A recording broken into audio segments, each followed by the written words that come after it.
तो इस बीच एक और बड़ी जानकारी आप तक पहुंचा दे जो निकलकर सामने आ रही है, सीधा इसी का रुख कर लेता हूं। सीधी ये जो बड़ी जानकारी दिल्ली में बीपीएल परिवारों को लेकर के बोले हैं दीपेंद्र हुड्डा। उन्होंने कहा है, कांग्रेस सांसद दीपेंद्र हुड्डा ने सवाल इस पर उठाए हैं। चुनाव से पहले 27 लाख से बढ़कर 51 लाख कार्ड बनाए, चुनाव के बाद अब तक 10,44,000 कार्ड काटे, ये भी उन्होंने कहा। तो दिल्ली में बीपीएल परिवारों को लेकर के दीपेंद्र हुड्डा का यह बयान देखने को मिला है। बीपीएल परिवारों को लेकर के उन्होंने अपनी बात रखी है और आरोप लगाए हैं कि कांग्रेस सांसद ने ये बड़े और गंभीर आरोप साफ तौर पर लगाए हैं कि चुनाव से पहले 27 लाख से बढ़ाकर 51 लाख कार्ड बनाए थे, चुनाव के बाद अब तक 10 लाख से ज़्यादा 10,44,000 कार्ड काटे। दिल्ली में ये बयान उन्होंने दिया है और हरियाणा को लेकर के ये अपनी बात उन्होंने रखी है कि किस तरीके से चुनाव से पहले इन्हें बढ़ाया गया और बाद में फिर वहाँ पर 10,44,000 हरियाणा में जो कार्ड हैं उन्हें काट दिया गया। तो चुनाव से पहले 27 लाख से बढ़कर 51 लाख कार्ड बनाए गए, ये भी आरोप। और चुनाव के बाद अब तक 10,44,000 कार्ड को काटा गया। 1947 में भी जितनी गरीबी नहीं थी उससे ज़्यादा दिखाई, ये भी उन्होंने बताया। ये सारा बयान जो है वो कहीं ना कहीं दिल्ली में दीपेंद्र हुड्डा ने हरियाणा को घेरा है। लगातार सरकार पर सवाल यहाँ पर उठाए हैं। तो बड़ी जानकारी आपके बीच, बड़ी खबर रखता हुआ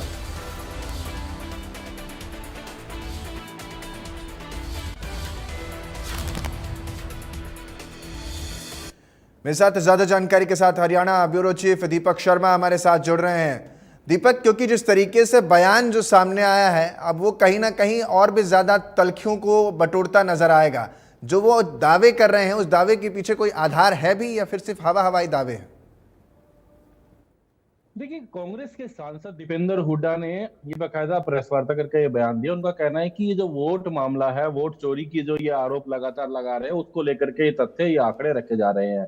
दीपेंद्र हुड्डा का दावा, दीपेंद्र हुड्डा का कहना है कि हरियाणा में चुनाव से पहले हरियाणा में 27 लाख जो है लोग वो बीपीएल के कैटेगरी के अंदर आते थे, लेकिन जब ये चुनाव से पहले उस कैटेगरी को 27 लाख से बढ़ा करके 51 लाख तक किया गया, तकरीबन 24 लाख के करीब बीपीएल का जो है वो, उनका कहना है, लोगों को बीपीएल कार्ड धार में जोड़ा गया। लेकिन उनका कहना है कि ये केवल और केवल चुनाव को लेकर के था और वहीं चुनाव हो जाने के बाद, निर्णय आने के बाद अब तक 10,44,000 लोगों का नाम बीपीएल कार्ड से काटा जा चुका है। इसको लेकर के कांग्रेस के सांसद दीपेंद्र हुड्डा ने निशाना साधा। उनका कहना है कि ये कहीं ना कहीं वोटर को लुभाने का प्रयास था, वोटरों को एक कहीं ना कहीं लालच देकर अपने प्रलोभन देने का प्रयास था जो किया गया था। और ऐसे में उन्होंने कहा कि आखिर क्यों 27 लाख से 51 लाख किया गया वोटरों के, ऐसे लोगों की संख्या जो बीपीएल कार्ड में जुड़ते हैं। 24 लाख संख्या बढ़ाई गई और उसके बाद अब तक 10,40,000 के करीब उनका कहना है कि लोगों के नाम काट दिए गए हैं। इसको लेकर उन्होंने कहा कि कहीं ना कहीं ये बड़ी प्लानिंग थी, क्योंकि दीपेंद्र हुड्डा कहना है कि हरियाणा में जब चुनाव नतीजे आए तो तकरीबन 22,000 के करीब ऐसे वोट हैं जिसको लेकर के बीजेपी को बहुमत मिला है, बीजेपी की सरकार बनी है। उनका कहना है कि केवल 22,000 अगर वोट और होते तो ऐसी करीबन 10 सीटें, 8 से 10 सीटें ये जीत सकते थे, यानी सत्ता में आ सकती थी कांग्रेस। वो अपना इस बात को लेकर दावा कर रहे हैं। साथ ही उन्होंने कहा कि उस समय चुनाव से पहले इतनी गरीबी दिखा दी थी, संख्या इतनी दिखा दी थी बीपीएल की, कि 1947 में जब भारत आजाद हुआ था तो उस समय जो स्थिति थी भारत की, वो इन्होंने हरियाणा की स्थिति चुनाव से पहले सरकारी रिकॉर्ड में दिखाई थी, ताकि बीपीएल लोगों की संख्या बढ़ाई जा सके। और उसको आप सीधे से घटाया जा रहा है, जिसमें अब तक 10,40,000 के करीब लोगों के नाम काट दिए गए हैं। ये दावा कांग्रेस के सांसद दीपेंद्र हुड्डा का है। वो इस मामले में उनका कहना है कि प्रभावित करने के लिए ऐसा किया जा रहा है। ये दीपेंद्र हुड्डा ने बाकायदा प्रेस वार्ता करके निशाना साधा है भारतीय जनता पार्टी के ऊपर। उनका कहना है कि कहीं ना कहीं उस समय प्रशासनिक की भी सहायता ली गई, लोगों को बीपीएल के क्राइटेरिया में लाया गया, उनकी संख्या बढ़ाई गई और अब कहीं ना कहीं घटाई जा रही है।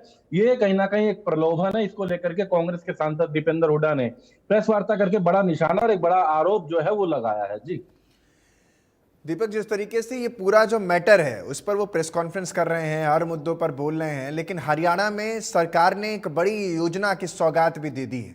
कहीं ना कहीं 2100 रुपये महिलाओं के खाते में जब पहुंचेगा तो वो ऑटोमेटिकली लोगों में एक सिंपैथी वोट की तरह भी कन्वर्ट हो जाएगा और एक बड़ा चलिए आपसे इस पर सवाल भी लूंगा, लेकिन यहाँ पर मुझे एक ब्रेक के लिए रुकना पड़ा है क्योंकि समय हमें यहीं तक की इजाज़त देता है। बहुत बहुत शुक्रिया आपका तमाम जानकारी हमें देने के लिए दीपक।